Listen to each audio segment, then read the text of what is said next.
तर मित्रांनो, आज आपण आलो आहे पुरण तालुक्यामधील एक टाकी गावामध्ये, जे आमचं स्वतःचं गाव आहे.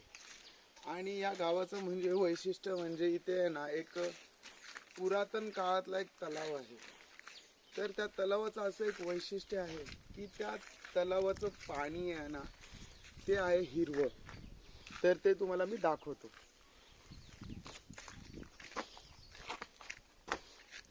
आम्ही अशाच लहानपणी उड्या मारत यायचो इथं. आणि पाहू शकता तुम्ही, ते पूर्ण हिरवं पाणी आहे. म्हणजे कसं असतं की कोणत्याही तलावामध्ये गेलं तर असं हिरवं पाणी दिसलं जात नाहीये. तर आमच्या तलावामध्ये डार्क हिरवं पाणी आहे, डार्क हिरवं पाणी. आणि या पाण्याचं एक वैशिष्ट्य आहे, हा पाणी आम्ही पिण्यासाठी पण वापरतो. का? तर त्याचा एक फायदा आहे. आणि तो फायदा म्हणजे असा की जर हा पाणी पिला ना की ते 1 ते 1.5 दिवसात माणूस आजारी पडतो. आणि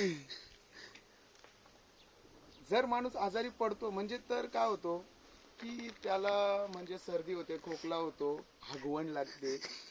म्हणजे जर आपण असा एक विचार केला तर एक असा विचार होऊ शकतो की माणसाची बॉडी सर्व्हिसिंग केली जाते.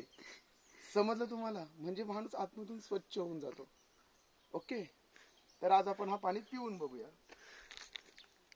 पण आज माझा उपवास असल्या कारणाने मी हा पाणी पिणार नाही, कारण का मी न पाणी पिता उपवास ठेवलेला आहे. तर आजचा व्लॉग इथे संपवतो. Bye bye. तुम्ही पण एकदा येऊन हा पाणी पिऊन घ्या, म्हणजे तुमची सर्व्हिसिंग होऊन जाईल.